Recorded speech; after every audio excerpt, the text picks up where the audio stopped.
సమస్త మానవ శ్రమానుభవమున్ సమస్త మానవ శ్రమానుభవమున్ సహించి వహించి ప్రేమించగలని సమానులెవరు ప్రభు నీ సమానులెవరు ప్రభు సమానులెవరు ప్రభు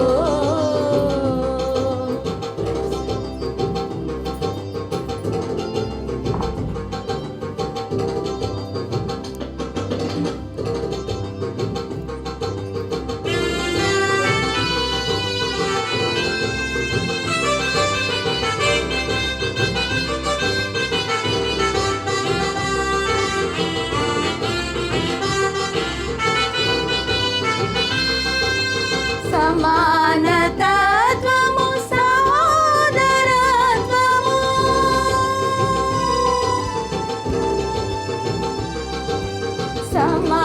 సమానతత్వము సహోదరత్వము సమంజసముగాను పాపు తెలుపని సమానులెవరు ప్రభు నీ సమానులెవరు ప్రభు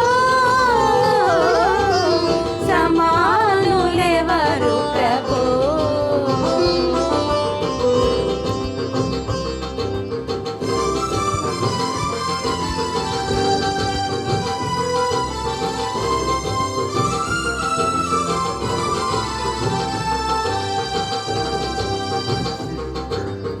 పరార్థమై భవ శరీరము సగిన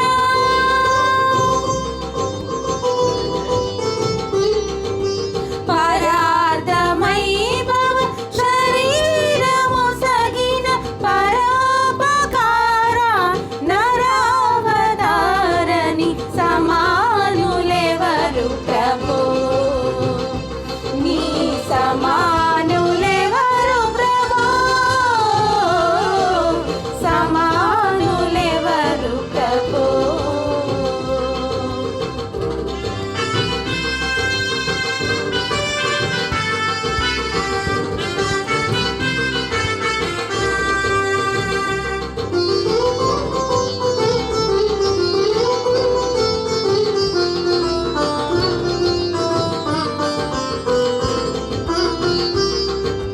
దయా హృదయై దురాత్ములెల్లరిన్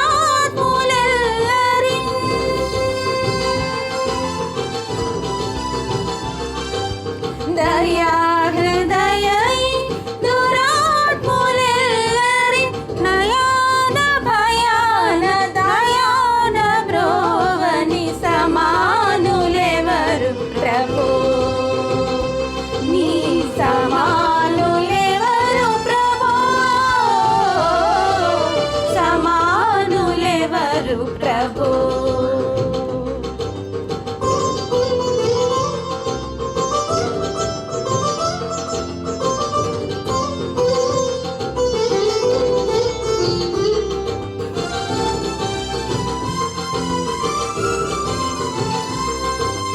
ఓ పావనాత్ముడా ఓ పుణ్యశీలుడా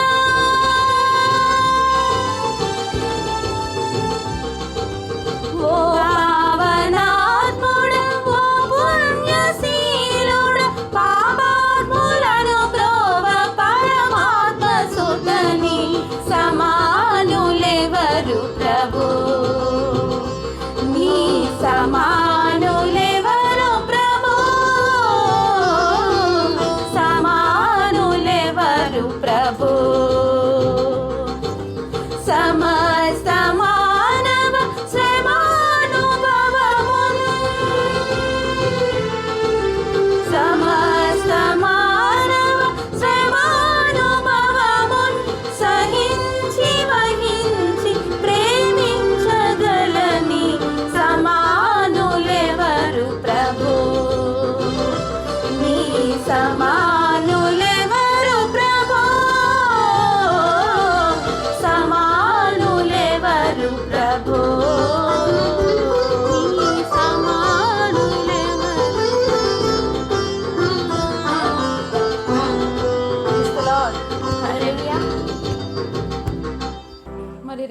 పాటగా యెరూషలేము చుట్టూ చూడు అనే పాట పాడుకుందాం.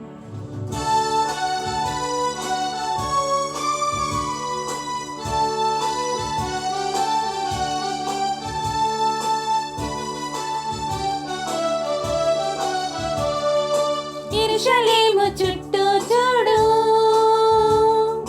దండ్లు కాపు కాచెను, యేసు రాకడ సమీపమాయే, కళ్ళు విప్పి చూడు. యెరూషలేము చుట్టూ చూడు, దండ్లు కాపు కాచెను, యేసు రాకడ సమీపమాయే, కళ్ళు విప్పి చూడు. రేపు మాపని చూడకు, నేడే క్రీస్తు శరణు వేడుకో. రేపు మాపని చూడకు, నేడే క్రీస్తు శరణు వేడుకో. యెరూషలేము చుట్టూ చూడు, దండ్లు కాపు కాచెను, యేసు రాకడ సమీపమాయే, కళ్ళు విప్పి చూడు.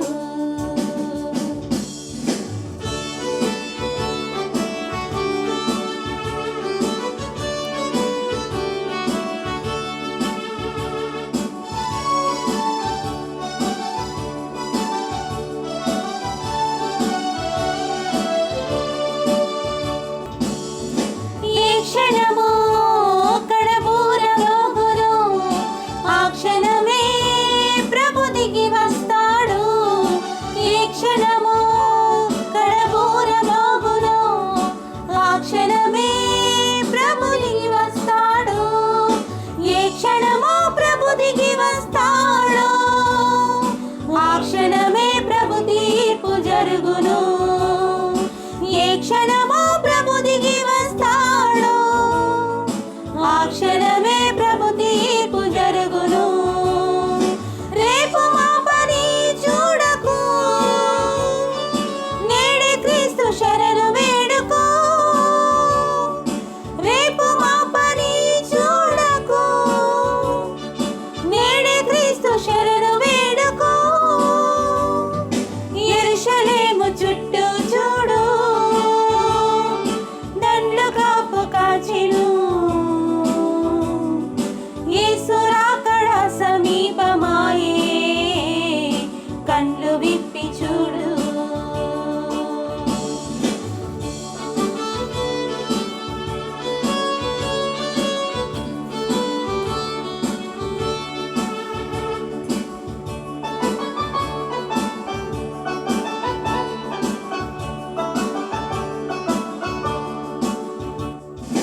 పంచభూతములు కరిగిపోవును, పంచాంగములు చిరిగిపోవును. పంచభూతములు కరిగిపోవును, పంచాంగములు చిరిగిపోవును. గుడి గోపురములు కూలిపోవును, అగ్ని గంధకములు కాలిపోవును.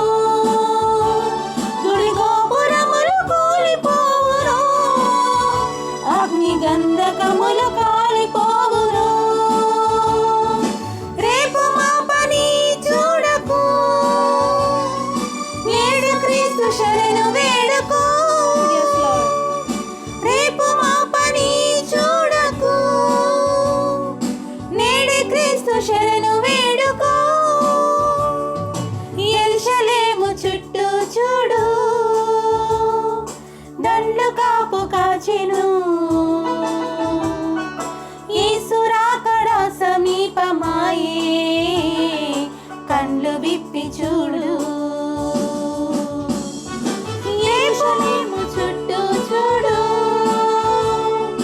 దండ్లు కాపు కాచెను, యేసు రాకడ సమీపమాయే, కళ్ళు విప్పి చూడు. రేపు మా పని చూడకు, నేడే క్రీస్తు శరణు వేడుకో.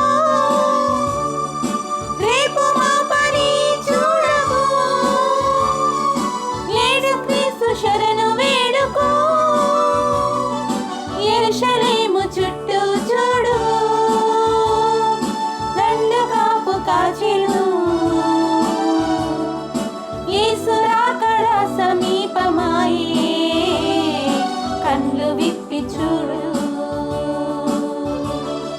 కళ్ళు విప్పి చూడు. Praise the lord. దేవుని నామానికి స్తోత్రం కలుగును గాక. ప్రభునందు ప్రియులారా, మరి మన యొక్క సంఘారాధన ప్రారంభించుకుంటానికి ముందుగా ఈ సమయంలో మన పాపముల విషయమై మరి ప్రభు సన్నిధిలో ఆయన మందిరంలో ఆయన యొక్క మరి ఉన్నతమైనటువంటి ఆ యొక్క మరి ఆల్టర్ వద్ద మనం ఉన్నాం కనుక దేవుని కృపను బట్టి మరి మనల్ని సజీవులుగా చేసి ఆయన ఆరాధించుటకు దేవుడు తన కృపను మెండుగా కుమ్మరించినాడు. ఈ సమయంలో ఆయన ఆరాధించుటకు ఆత్మతోనూ సత్యముతోనూ మనం ఆరాధించాలి కనుక మనమందరం కూడా మన పాపములను ఒప్పుకొని మరి ఆయన ఎదుట నిలిచి ఆయనతో సమాధాన పడి మన యొక్క ఆరాధన ప్రారంభించు. దీని కొరకు మన చిన్న ప్రార్థనతో దీన్ని ప్రారంభిద్దాం.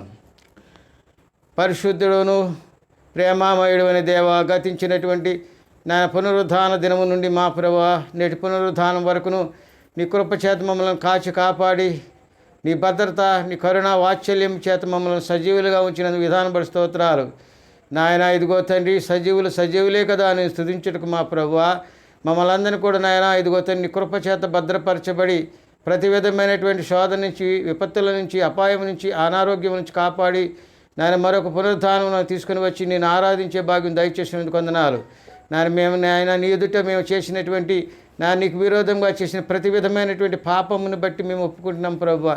మా పాపములన్నీ క్షమించి మమ్మల్ని పరిశుద్ధులుగా చేయమని, నీ ఉచితమైన రక్తము చేత, శిలువ మీద కాచిన రక్తం చేత మమ్మల్ని శుద్ధి చేయమని మా ప్రభువును రక్షకుడు యేసుక్రీస్తు వారి పేరట మిమ్మల్ని కోరుచు ఈ ఆరాధన కొనసాగించున్నాము తండ్రి. ఆమేన్. ప్రభునందు ప్రియులారా, మనం సంఘారాధన చేసుకుందాం. దయచేసి అందరూ కూడా మరి ఏకీభవించండి. తండ్రి యొక్కయు కుమారుని యొక్కయు పరిశుద్ధాత్మ యొక్కయు నామమున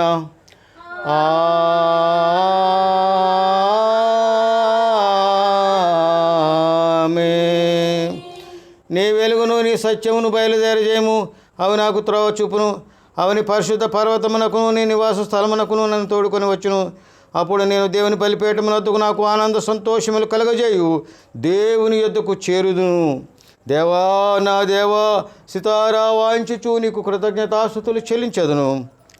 ప్రభునందు ప్రియులారా, యథార్థ హృదయంతో మన తండ్రి అయిన దేవుని సమీపించి ఆయన ఎదుట మన పాపములను ఒప్పుకొని మన ప్రభు అయిన యేసుక్రీస్తు పేరిట మనకు క్షమాపణ దయచేయమని వేడుకుందాము. ప్రభువు నామము వలననే మనకు సహాయము కలుగుచున్నది.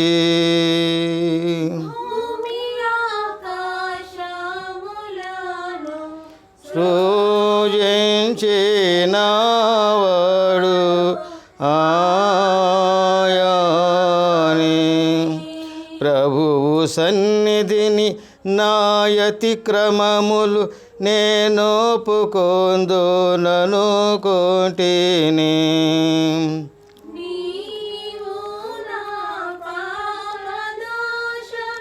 పరిహరించేయోనావు.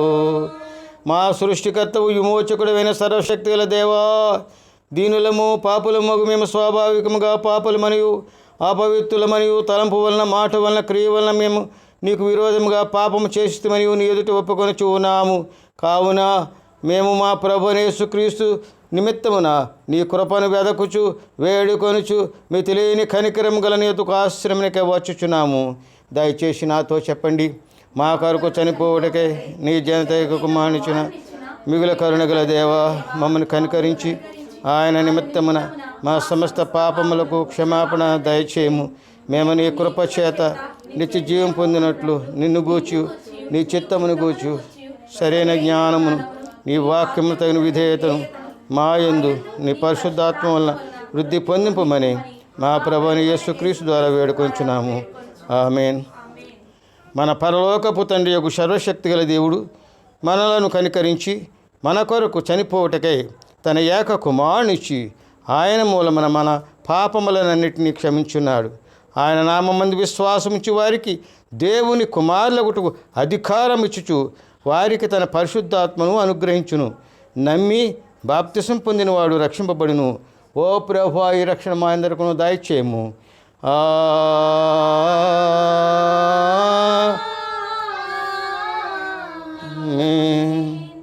త్రిత్వము తర్వాతి 13వ ఆదివారం కొరకు ఏర్పాటు చేయబడిన ప్రారంభ గీతమును చదువుకుందాం. యెహోవా నీ నిబంధనను జ్ఞాపకము చేసుకునము, నలిగిన వానిని అవమానముతో వెనుకకు మరవనీయకము. దేవాలయము నీ వ్యాజ్యము నడుపుము, నీ విరోధులు చేయు గల్లత్తును మరువకము. దేవా త్రిత్వము తర్వాతి 13వ ఆదివారం కొరకు ఏర్పాటు చేయబడిన ప్రారంభ గీతము చదువుకుందాం. యెహోవా నీ నిబంధనను జ్ఞాపకము చేసుకొనుము, నలిగిన వానిని అవమానముతో వెనుకకు మరవనీయకము. దేవాలయము నీ వాద్యమును నడుపుము, నీ విరోధులు చేయు గల్లత్తును మరువకము. దేవా నీవు నిత్యము మమ్మను విడనాడితివేమి?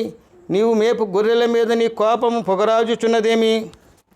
తండ్రికిన్ కుమారునికిన్ పరిశుద్ధాత్మకును ఆదియందు ఎప్పుడు ఎల్లప్పుడు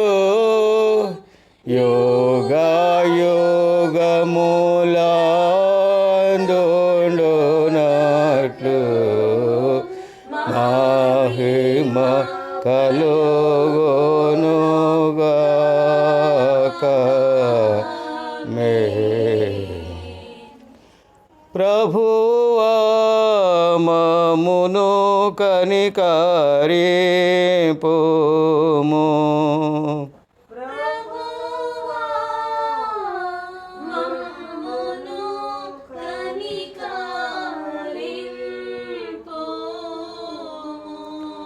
క్రీస్తు మమ్మును కనికరింపుము.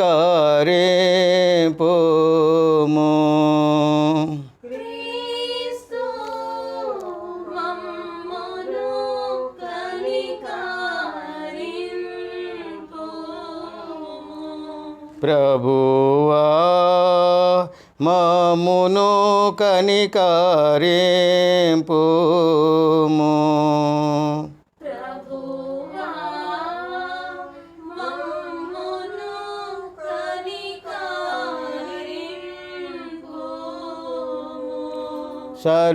సర్వోన్నతమైన వాణిలో దేవునికి మహిమా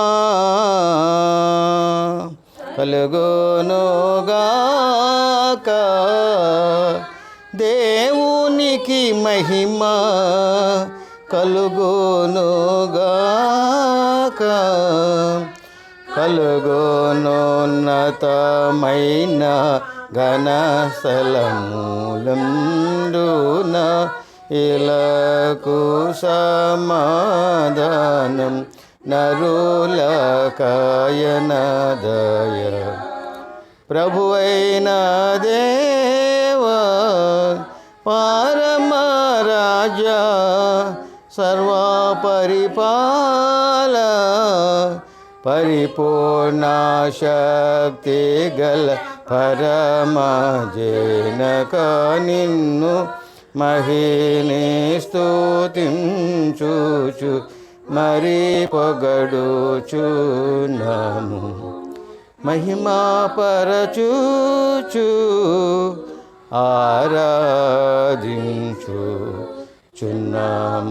నిన్ను. మహిమాతిశయమును మదిదలంచియు నీకు మహిని మాస్తుతి కృతజ్ఞతనిచ్చుచున్నాము.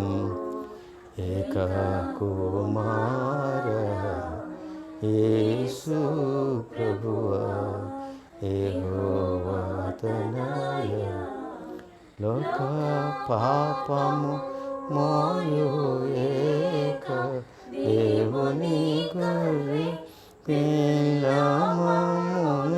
కనికరించుము చల్లగా. లోక పాపములు మోసుకపోవు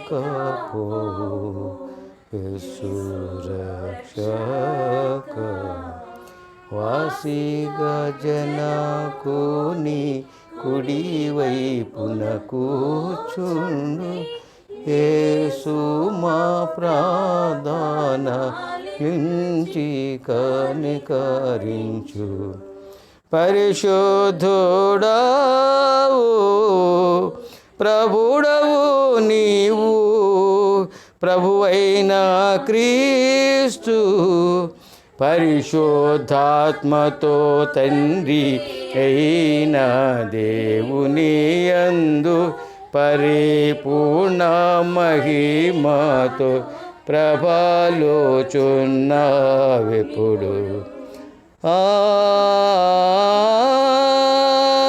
ఆమేన్.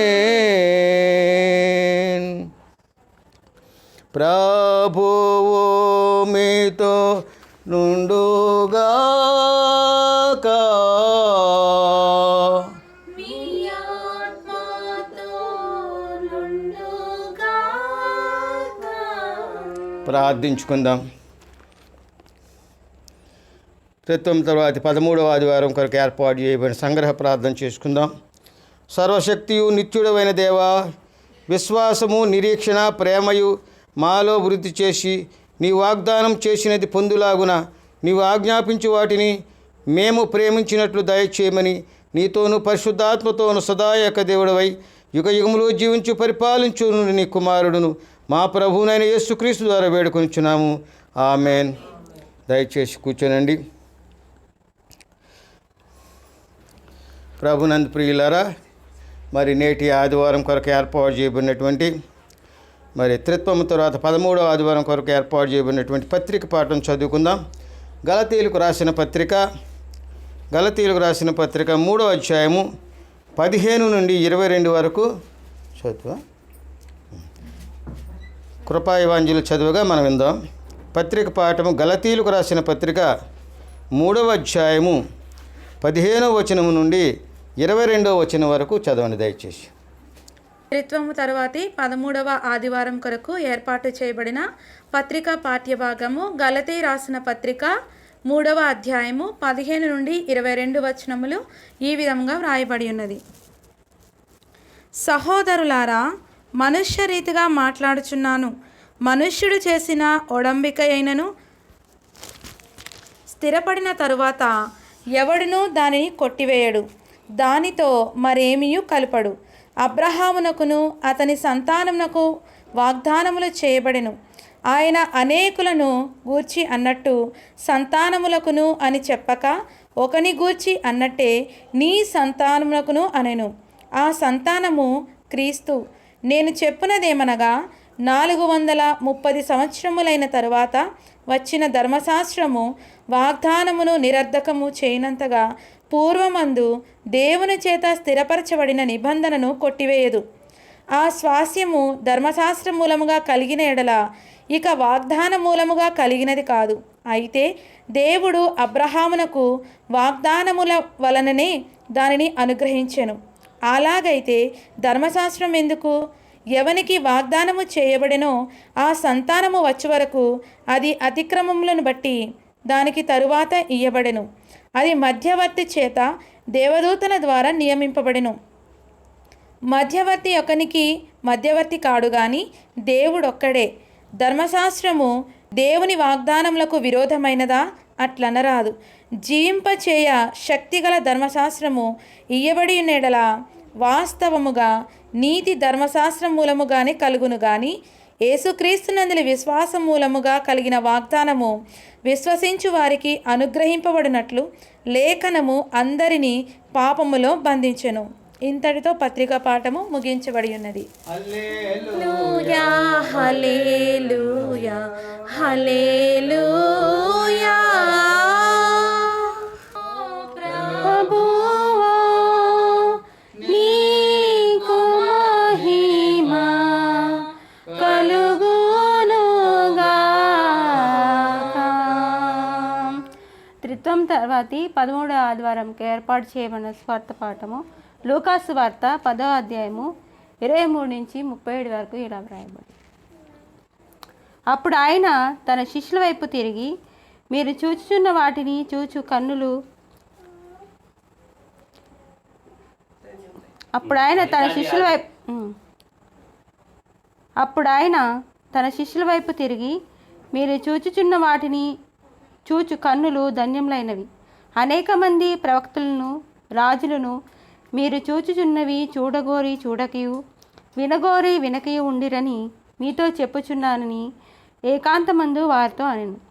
ఇదిగో ఒకప్పుడు ధర్మశాస్త్రోపదేశకుడు ఒకడు లేచి, బోధకుడా, నిత్య జీవమునకు వారసుడగుటకు నేనేమి చేయవలనని ఆయనను శోధించుచు అడిగాను. అందుకు ఆయన, ధర్మశాస్త్రమందేమి వ్రాయబడి ఉన్నది, నీవేమి చదువుచున్నావని అతను అడగా, అతడు, నీ దేవుడైన ప్రభువును నీ పూర్ణ హృదయంతోనూ, నీ పూర్ణ మనసుతోనూ, నీ పూర్ణ శక్తితోనూ, నీ పూర్ణ వివేకంతోనూ ప్రేమింపవలననియు, నిన్ను వలె నీ పొరుగువాని ప్రేమింపవలననియు వ్రాయబడి ఉన్నదని చెప్పాను. అందుకు ఆయన, నీవు సరిగా ఉత్తరమిచ్చితివి, అలాగు చేయము, అప్పుడు జీవించదవని అతనితో చెప్పాను. అయితే తాను నీతిమంతుడైనట్టు కనబరుచుకుని గోరి అతడు, అవును గాని నా పొరుగువాడు ఎవడని యేసుని అడిగాను. అందుకు యేసు ఇట్లను, ఒక మనుష్యుడు యెరూషలేము నుండి యెరికో పట్టణముకు దిగి వెళ్ళుచు దొంగల చేతిలో చిక్కెను. వారు అతని బట్టలు దోచుకొని అతని కొట్టి కొర ప్రాణంతో విడిచిపోయారు. అప్పుడు ఒక యాజకుడు ఆ త్రోవను వెళ్ళుట తటస్థించెను. అతడు అతనిని చూచి ప్రక్కగా పోయాను. అలాగుననే లేవీయుడొకడు ఆ చోటికి వచ్చి చూచి ప్రక్కగా పోయాను. అయితే ఒక సమరయుడు ప్రయాణమై పోవచ్చు అతడు పడి ఉన్న చోటికి వచ్చి అతనిని చూచి అతని మీద జాలిపడి దగ్గరకు పోయి నూనెయు ద్రాక్షారసమును పోసి అతని గాయమును కట్టి తన వాహనం మీద ఎక్కించి ఒక పూటకోళ్ళవాని ఇంటికి తీసుకుని పోయి అతని పరామర్శించెను. మరునాడు అతడు 2 దేనారములు తీసి ఆ పూటకోళ్ళవానికి ఇచ్చి, ఇతని పరామర్శించుము, నీవింకేమైనా ఖర్చు చేసిన ఎడల నేను మరలా వచ్చినప్పుడు అది నీకు తీర్చేతనని అతనితో చెప్పిపోయాను. కాగా దొంగల చేతిలో చిక్కిన వానికి ఈ ముగ్గురిలో ఎవడు పొరుగువాడాయనని నీకు తోచుచున్నదని యేసు అడగగా, అతడు అతని మీద జాలిపడినవాడే అనెను. అందుకు యేసు, నీవును వెళ్ళి అలాగు చేయమని అతనితో చెప్పాను. దేవుడి వాక్యం. క్రీస్తు నీకు స్తోత్రము కలుగునుగాక.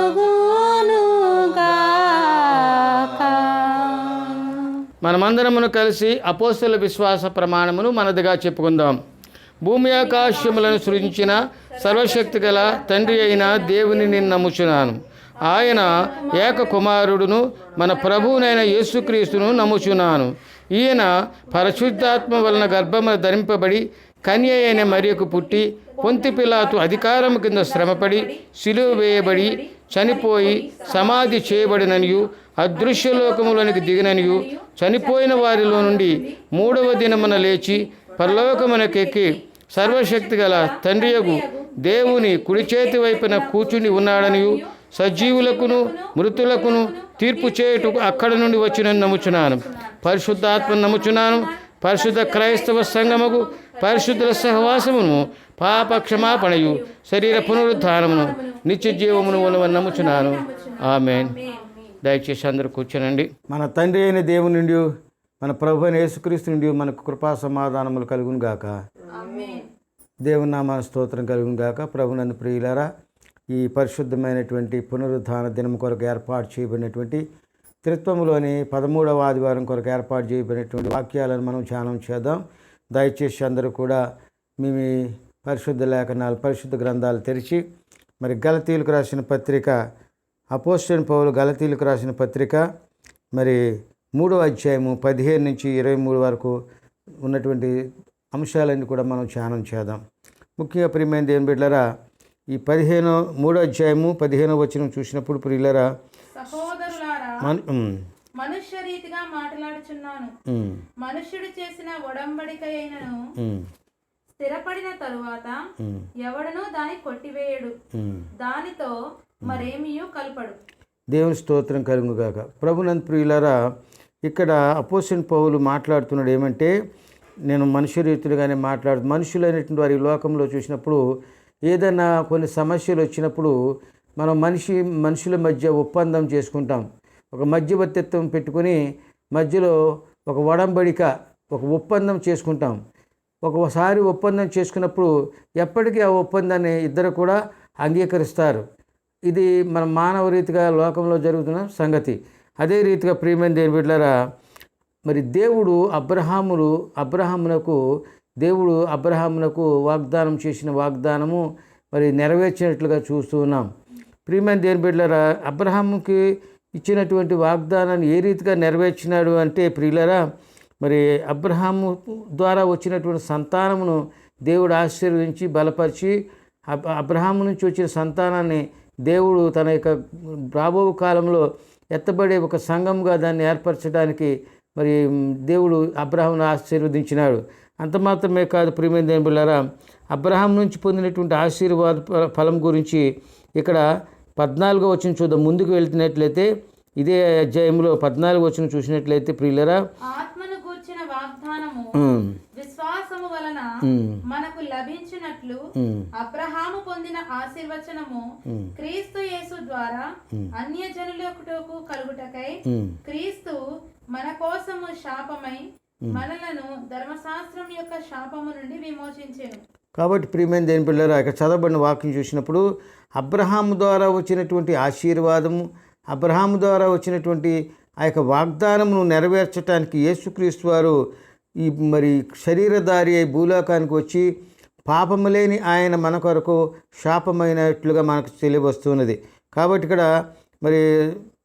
మరి గ్రంథంలో చూసినప్పుడు, పరిశుద్ధ గ్రంథంలో చూసినప్పుడు మ్రాను మీద వ్రేలాడిన ప్రతివాడు శాపగ్రస్తుడని వ్రాయబడి ఉన్నది. మ్రాను మీద వ్రేలాడదీయబడినటువంటి ప్రతివాడు శాపగ్రస్తుడని పరిశుద్ధ లేఖనం చెబుతూ ఉంది. ఆ లేఖనానుసారంగా యేసుక్రీస్తు వారు మ్రాను మీద వ్రేలాడి శాపగ్రస్తుడిగా మారిపోయినాడు. ఏ పాపము లేని ఆయన నీ కొరకు నా కొరకు ఆయన మ్రాను మీద వ్రేలాడి శాపగ్రస్తుడిగా ఆ వేదన బాధ పొందినట్లుగా చూస్తున్నాం. ప్రియమైన దేవుని బిడ్డలారా, యేసుక్రీస్తు వారు అబ్రహాము నుంచి వచ్చినటువంటి సంతానం నుంచి వచ్చిన వాడుగా మనకి కనబడుచున్నాడు.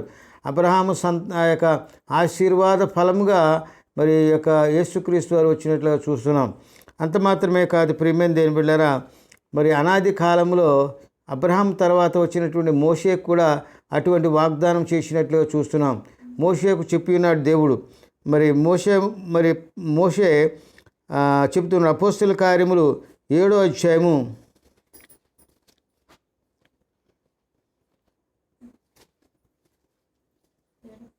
37వ వచనం నుండి 37, 38 చూడండి. నా వంటి ఒక ప్రవక్తను దేవుడు మీ సహోదరులలో మీకు పుట్టించును అని చెప్పిన మోషే ఇతడే సీనాయి పర్వతం మీద మాట్లాడిన దేవదూతతోను మన పితరులతోను అరణ్యములోని సంఘమందు ఉండి మనకిచ్చుటకు జీవవాక్యములను తీసుకొనిన వాడితడే. దేవుని స్తోత్రం కలుగును గాక. ఇక్కడ చక్కని విషయం ఒకటి రహస్యం మనకు బయలుపరుస్తున్నాడు దేవుడు. ఇక్కడ ఏమంటున్నాడంటే, మరి నా వంటి ఒక ప్రవక్తను దేవుడు మీ సహోదరులకు మీకు పుట్టించును అని ఎవరితో చెప్తున్నారంటే, మోషేతో తండ్రి అయిన దేవుడు యెహోవా దేవుడు మోషేతో మాట్లాడుతూ ఉన్నాడు. ఎవరి ద్వారా మాట్లాడుతున్నాడంటే, మోషేతో మాట్లాడిన వాడు దేవుని యొక్క స్వరూపము కలిగినటువంటి ఒక దేవదూతగా ఇక్కడ చెప్పబడింది. ఇక్కడ చూసినట్లయితే ఈ అపోస్తల కార్యములు 7వ అధ్యాయము 38వ వచనం చూసినప్పుడు, సీనాయి పర్వతం మీద తనతో మాట్లాడిన దేవదూతతోనూ మన పితరులతోనూ అరణ్యంలోని సంఘమందు ఉండి మనకిచ్చుటకు జీవవాక్యము తీసుకునేవాడు ఇతడే. ఎవరైనా జీవవాక్యములు తీసుకొచ్చిన ఆయన ఎవరు? ప్రియమైన దేవుని బిడ్డలారా, మోషే యేసుక్రీస్తు వారిని మోషేగా చెప్పబడుతున్న ఆనాటి మోషే ఇశ్రాయేలుకు ప్రత్యేక నాయకత్వం వహించిన వాడుగా ఉంటే ధర్మశాస్త్ర ప్రకారము మరి మోషే వంటి ప్రవక్తను భూలోకంలో పుట్టిస్తాను. మరి ఆయన ప్రియమైన దేవుని బిడ్డలారా, ఆయన ఒక దేవదూతగా చెప్పబడింది. మోషేతో మాట్లాడింది సాక్షాత్తు యెహోవా దేవుడు అని చెప్పబడినప్పటికీ మరి ఇక్కడ చెప్పబడినటువంటి వాక్యం చూసినప్పుడు యెహోవా దూతగా చెప్పబడింది. ఆ యెహోవా దూతయే మరి యేసుక్రీస్తు వారుగా దేవుని దూతగా దేవుని యొక్క సమాచారం తీసుకొచ్చినటువంటి దేవునికి ప్రత్యక్షపరిచేటువంటి దేవదూతగా యేసుక్రీస్తు వారి ఇక్కడ చెప్పబడ్డాడు. మరి కాబట్టి ప్రియమైన దేవుని బిడ్డలారా, మరి దేవదూతతోనూ మన పితరులతోనూ అరణ్యంలోని సంగమందు ఉండి మనకిచ్చుటకు జీవవాక్యములను తీసుకొనిన వాడు. హల్లెలూయా. యేసుక్రీస్తు వారు మోషేతో మాట్లాడినటువంటి యేసుక్రీస్తు వారు దేవదూతగా చెప్పబడి, మరి అదే యేసుక్రీస్తు వారు 40 సంవత్సరములు కూడా ఇశ్రాయేలులతో కలిసి వారితో కలిసి మరి వారికి తోడు నీడగా ఉండి ఇశ్రాయేలు నడిపించిన వాడు దేవదూతగా చెప్పబడ్డాడు. ఆ దేవదూత ఎవరంటే యేసుక్రీస్తు వారే, ఇతడే అని ఇక్కడ చెప్పబడుతుంది. కాబట్టి ప్రియమైన దేవుని బిడ్డలారా, అలనాడు మోషే వంటి ప్రవక్తను మీలో పుట్టిస్తానని వాగ్దానం చేసిన దేవుడు మరి యేసుక్రీస్తు వారి కాలంలోని మరి ఇశ్రాయేలులోంచి యూదయ వంశము నుంచి మరి అబ్రహాము వంశము నుంచి మరి సంతానముగా యేసుక్రీస్తు వారు చెప్పబడ్డాడు. అదే సంతానం ద్వారా మరి ఇక్కడ అన్యజనులకు గలతీ పత్రిక 3వ అధ్యాయం చూసినప్పుడు క్రీస్తు యేసు ద్వారా అబ్రహాము పొందిన ఆశీర్వాదము క్రీస్తు యేసు ద్వారా అన్యజనులకు కలుగుటకై. అన్యజనులు అనగా ఇశ్రాయేలీలు కాదండి, ఇశ్రాయేలు కానివారు అనేటువంటి ప్రపంచంలో ఉన్న వారందరికీ కూడా అబ్రహాము పొందినటువంటి ఆశీర్వాదం అందరికీ వస్తుందని చెప్తున్నాడు. కేవలం ఇశ్రాయేలులకే యూదులకే యేసుక్రీస్తు వారు ఆ యొక్క ఆశీర్వాద వచనాలు చెప్పట్లేదండి, అన్యజనులందరికీ కూడా ఆశీర్వాదం వస్తుందని చెప్తున్నాడు. హల్లెలూయా. కాబట్టి ధర్మశాస్త్రం యొక్క శాపము నుంచి విమోచిస్తున్నాడు అన్యజనులను కూడా. ధర్మశాస్త్రం యూదుల కొరకే ఇవ్వబడింది, ఇశ్రాయేల్ కొరకు ఇవ్వబడింది ధర్మశాస్త్రం అని అంటున్నారే కానీ మరి ఆ ధర్మశాస్త్రాల నుంచి యూదులకు విముక్తి కలుగుతుంది. అలాగే అన్యులైనటువంటి ఇతరులైన మనలాంటి వారికి కూడా దేవుడు మరి శాప విమోచనము. ధర్మశాస్త్రం అనగా ఏమో పాపం అనగా తెలుస్తూ ఉన్నది. ధర్మశాస్త్రం అతిక్రమించుటే పాపము, పాపం అనగా ఆజ్ఞాతిక్రమమే పాపమని వాక్యం చెప్తూ ఉంది. కాబట్టి ధర్మశాస్త్రాన్ని అతిక్రమించడమే పాపం. ఇప్పుడు ధర్మశాస్త్రం యొక్క శాపాన్నించి ధర్మశాస్త్రం ఒకవేళ మనం అతిక్రమించినా కానీ పొరపాటున దాన్ని క్షమించి దేవుడు దాన్ని విమోచించి మనల్ని పరిశుద్ధులుగా చేయటానికి, శాప విమోచనం చేయటానికి మన కొరకు ఆయనే శాపం అయిపోయాడు. హల్లెలూయా. రెండవదిగా ప్రియమైన దేవుని బిడ్డలారా, కాబట్టి మరి అబ్రహాము తర్వాత అబ్రహాముకి ఇచ్చిన వాగ్దానం ఎప్పుడు నెరవేరింది? మరి 430 సంవత్సరముల తర్వాత వచ్చింది ధర్మశాస్త్రం. మోషే ధర్మశాస్త్రానికి అబ్రహాముకి మధ్యన ఉన్న కాలం 430 సంవత్సరాలని ఇక్కడ తేట తెల్లంగా గలతీ పత్రికలో చెప్పబడింది. 430 సంవత్సరాల తర్వాత మరి ధర్మశాస్త్రానికి సంబంధించినటువంటి ధర్మశాస్త్రం యొక్క శాపాన్ని విమోచించి మనందరూ కూడా విడుదల కలుగజేయటానికి యేసుక్రీస్తు వారు వచ్చినట్లుగా చూస్తూ ఉన్నాం. ఆ యొక్క మరి మోషేకి ఇచ్చినటువంటి వాగ్దానం నెరవేరినట్టుగా చూస్తూ ఉన్నాం ప్రియులారా. మనం ఇంకా చూసినట్లయితే ప్రియులారా, మరి మరి దేవదూతగా చెప్పబడినటువంటి యేసుక్రీస్తు వారు ఇక్కడ ఒక మధ్యవర్తిగా కూడా చెప్పబడ్డాడు. దేవునికి మానవునికి మధ్యవర్తి ఒకడే, ఆయన యేసుక్రీస్తును నరుడు అని వాక్యం ఉందండి. దేవునికి మానవునికి మధ్యవర్తి ఒక్కడే, ఆయన యేసుక్రీస్తును నరుడు. హల్లెలూయా. మధ్యవర్తి ఏం చేస్తారండి? ఇరు వర్గాలకి సమాధానం కలగజేస్తారు. ఆయన సమాధానకర్త. ఇరు వర్గాలు ఎవరు? తండ్రి అయిన దేవుడు, కుమారులైనటువంటి మనం, దేవుని బిడ్డలైన మనము దేవునితో దూరమైపోయిన మనల్ని ఏకము చేయటానికి సమాధానకర్త అవసరం. ఏ విధంగా సమాధానపరిచాడు? తండ్రి అయిన దేవునితో మానవులను తన యొక్క శిలువ మరణము ద్వారా, శిలువ రక్తము చేత విమోచించి మనల్ని ఆయనకు బిడ్డలుగా చేయటానికి దేవునికి మనకు ఉన్నటువంటి ఆటంకము అడ్డుగా తీసివేసి మనల్ని ఏకం చేశాడు. యేసుక్రీస్తు వారు మధ్యవర్తిగా నిన్నాడు తండ్రి. ఒక్కొక్కసారి మధ్యవర్తులే అవసరమైతే తన ప్రాణాన్ని కూడా త్యాగం చేసి కలపడానికి ప్రయత్నం చేస్తారు. చాలా వరకు మనం చూస్తుంటాం, ఇరు వర్గాలు కొట్లాడుకుంటే మధ్యవర్తికి వస్తాయండి అన్నీ. అటు వర్గం వారు ఇటు వర్గం కూడా అంటూ ఉంటారు, మధ్యవర్తి భరించుకోవాల్సి వస్తుంది. అలాంటి పరిస్థితులు చూస్తూ ఉంటాం లోకంలో మానవ రీతిగా.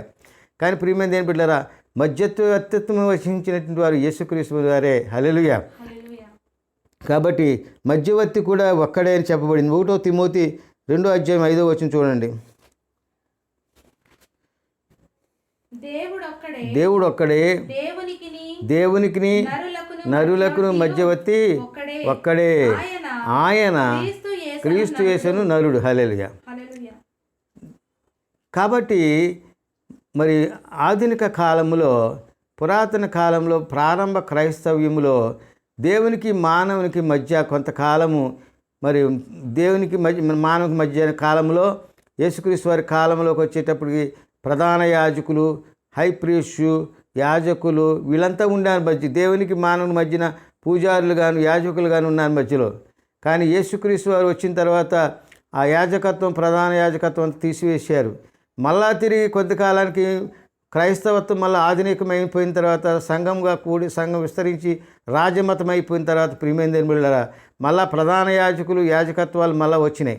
వచ్చిన తర్వాత ప్రియమైన బిడ్డలారా పాస్టర్లు, బిషప్పులు, ఆర్చ్ బిషప్పులు, ఇంకా గొప్ప బిషప్పులు వచ్చారు. హల్లెలూయా. మళ్ళీ ఆ ప్యాటర్న్ అంతా మళ్ళీ తిరిగి వచ్చేసింది. ప్రియమైన బిడ్డలారా అందుకే అన్నాడు మరి మార్టిన్ లూథర్ గారు, దేవునికి మానవునికి మధ్యవర్తి ఒక్కడే ఆయన యేసుక్రీస్తు నరుడు. అందుచేత మధ్యవర్తిగా ఉన్నటువంటి పాస్టర్ కానీ సేవకుడు కానీ మీ పాపాలు ఎవరు కూడా తీయలేరండి. ఏ పాస్టర్ ఎవరి పాపాలు తీయలేడు. కేవలం ప్రార్థన చేయగలుగుతామంతే, అంతవరకే మాత్రమే. కాబట్టి ప్రియులరా దేవునికి మానవునికి మధ్యవర్తి పాస్టర్లు కాదు, బిషప్పులు కాదు. దేవునికి మానవునికి మధ్యవర్తి యేసుక్రీస్తు వారు మాత్రమే. కాబట్టి యేసుక్రీస్తు వారు అనేటువంటి నరుడని ఇక్కడ చెప్పబడింది. తర్వాత అన్యజనులకు కూడా ఆయన మధ్యవర్తిగా ఉంటున్నాడు. ఇశ్రాయేలులకే కాదు కానీ దేవుని నమ్మిన యేసుక్రీస్తు వారు దేవుడని నమ్మిన ప్రతి ఒక్కరికి కూడా, అన్యజనులేమి ఇశ్రాయేల్ కాని వారేమి, ప్రపంచంలో ఉన్న ప్రతి ఒక్కరు కూడా, అన్యజనులందరికీ కూడా యేసుక్రీస్తు వారు మధ్యవర్తిగా ఉంటున్నాడు. తండ్రి అయిన దేవునికి ఆయన నుంచి దూరంగా ఉన్నటువంటి ప్రజలందరికీ కూడా ఆయన మధ్యవర్తిగా ఉండి దేవునితో సమాధానం కలుపుతున్నాడు. అందరినీ ఆయన బిడ్డలుగా చేస్తున్నాడు. హల్లెలూయా. ఈ విషయంలో యెషయా గ్రంథం చూసినప్పుడు, యెషయా గ్రంథము 2వ అధ్యాయము 4వ వచనం చూడండి. యెషయా 2వ అధ్యాయము 4వ వచనం. ఆయన మధ్యవర్తి అయి ఆయన మధ్యవర్తి అయి అన్యజనులకు న్యాయం తీర్చును. హల్లెలూయా. అన్యజనులకు న్యాయం తీస్తాడు మధ్యవర్తిగా ఉండి. ఎవరైనా యేసయ్య. హల్లెలూయా. యేసయ్య. పాత నిబంధన గ్రంథంలో చెప్పబడిన మధ్యవర్తి ఎవరు? కొత్త నిబంధనలో చెప్పబడిన మధ్యవర్తి ఎవరు? యేసయ్య. హల్లెలూయా. దేవునితో సమాధానపరచడానికి యేసయ్య మనల్ని, ఆయన మన కొరకు పాపం లేని ఆయన మన కొరకు పాపమైనట్లుగా, శాపమైనట్లుగా చూస్తున్నాం ప్రియులారా. మరి యొక్క యెషయా గ్రంథంలో చెప్పబడిన రీతిని చూసినప్పుడు ప్రియమైన బిడ్డలారా ఆయన మధ్యవర్తిగా ఉన్నాడని ఇక్కడ చెప్పబడుతుంది. యేసుక్రీస్తు వారు యెషయా గ్రంథంలో చెప్పబడినటువంటి అప్పటికే యేసుక్రీస్తు వారు ఇంకా పుట్టలేదు, భూలోకానికి ఇంకా రాలేదు. కానీ భూలోకంలో మానవతారం ఇంకా ధరించుకోలేదు. అయినా కానీ కూడా ఆయన అనగా యేసుక్రీస్తు వారు మరి ఆయన నీ కొరకు నా కొరకు ఆయన మధ్యవర్తిగా ఉండి మనలో ఉన్నటువంటి పాపమును తీసివేయడానికి ఆయన ఎంతోనూ ఇష్టపడుతున్నాడు. హల్లెలూయా. మరి యాకోబు దేవుని మందిరమునకు యెహోవా పర్వతమని మనము వెళుదము రండి. ఆయన తన మార్గముల విషయమై మనకు బోధించును. మనము ఆయన త్రోవలో నడుదము. ఆయన అనగా ఇక్కడ తండ్రి అయిన దేవుడు. హల్లెలూయా. ఆయన అనగా తండ్రి అయిన దేవుడు. జనములు గుంపులు గుంపులుగా వచ్చి యాకోబు దేవుని మందిరమునకు యెహోవా పర్వతమునకు మనం వెళుదము రండి అని చెప్పుకుంటున్నారట.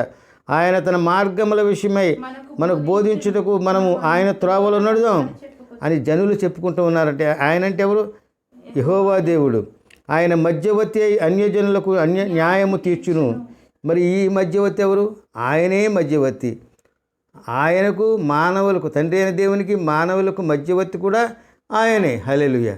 ఎంత మరి మర్మంతో కూడినటువంటి మాట ఇది. చాలా మర్మంతో కూడిన మాట. దేవుడే మానవునికి, దేవుడికి మధ్యవర్తి కూడా మళ్ళీ దేవుడే. హల్లెలూయా. ఎంత ఆశ్చర్యమైన విషయం అండి. ఒక్కోసారి చాలా ఆశ్చర్యం కలుగుతుంది. మనమంట ప్రార్థన చేయుట తెలియని సమస్యల్లో, తెలియని రీతిగా మన ప్రార్థన ఎలాగో చేయాలో మనకు తెలియని రీతిలో మనం ప్రార్థన చేస్తూ ఉంటే దేవుడంట, పరిశుద్ధాత్మ దేవుడు మనలోకి వచ్చి మన తరపున సంచకరువుగా ఉన్నటువంటి పరిశుద్ధాత్మ దేవుడు మనలోకి వచ్చి తానే మనలో ఉండి చెప్పశక్యం కాని మూలుగులతో ఆయనకు విజ్ఞాపన చేస్తాడంట. హల్లెలూయా. మనం చేసే ప్రార్థన యేసుక్రీస్తు వారు వచ్చి మనలో ఉండి మళ్ళీ ఈ దేవునికే ప్రార్థన చేస్తాడంట. ఎంత ఆశ్చర్యమండి. అంటే ప్రార్థన చేయటం రానోడు కూడా ఆయనే ప్రార్థన చేస్తూ ఉంటాడు. ఇది చూసినట్లయితే చిన్నపిల్లలకి మరి తెలియనటువంటి అంశాలు నేర్పించేటప్పుడు పెద్దలు ఏ విధంగా నేర్పుతారు, అదేవిధంగా దేవుడు కూడా మనకి ఒక తండ్రిలాగా మనకి నేర్పిస్తున్నాడు, ప్రార్థన చేయటం నేర్పిస్తున్నాడు. హల్లెలూయా. చెప్పశక్యం కానీ మూలుగులతో పరిశుద్ధాత్మ దేవుడు మనలో ఉండి మూలుగులతో ప్రార్థన చేసి విధానం మరి తెలియబోస్తున్నాడు. ప్రియమైన దేవుని బిడ్డలారా, అలాగనే తండ్రి అయిన దేవుడు యేసుక్రీస్తు వారుగా వచ్చి మళ్ళా ఆయనకి మానవునికి మధ్యవర్తిగాను ఇక్కడ మరి ఉండి నిజంగా ఎంత ఆశ్చర్యం అండి. మధ్యవర్తిగా దేవునికి మనకు సమాధానం చేయటానికి ఆయన యేసుక్రీస్తు నరుడిగా వచ్చి భూలోకంలో నీ కొరకు నా కొరకు రక్తం కాచిన మరి దేవునిగా ఉంటున్నాడు. హల్లెలూయా. కాబట్టి కొత్త నిబంధనకు ఈయన యేసుక్రీస్తు వారు మధ్యవర్తిగా ఉన్నారన్న విషయం కూడా ఒకటి ఉంది. ఒక వాక్యం చదువుదాం. హెబ్రీయులకు రాసిన పత్రిక 12వ అధ్యాయం 24వ వచనం చూడండి. హెబ్రీయులకు రాసిన పత్రిక 12వ అధ్యాయం 24వ వచనం. యేసుక్రీస్తు వారు గురించినటువంటి కొత్త నిబంధన మధ్యవర్తిగా యేసుక్రీస్తు వారు ఉంటున్నారు. పాత నిబంధన కొత్త నిబంధన. పాత నిబంధన యేసుక్రీస్తు వారు కొత్త నిబంధనకు మధ్యవర్తి అయిన యేసు నొద్దకును హేబేలు కంటే మరి శ్రేష్టముగా ప్రోక్షణ రక్తమునకును మీరు వచ్చినారు. హల్లెలూయా. మొట్టమొదటిగా హతసాక్షి అయినటువంటి హేబేలు రక్తమును చిందించాడు. మరి పరిశుద్ధం పవిత్రమైన రక్తాన్ని చిందించాడు హేబేలు.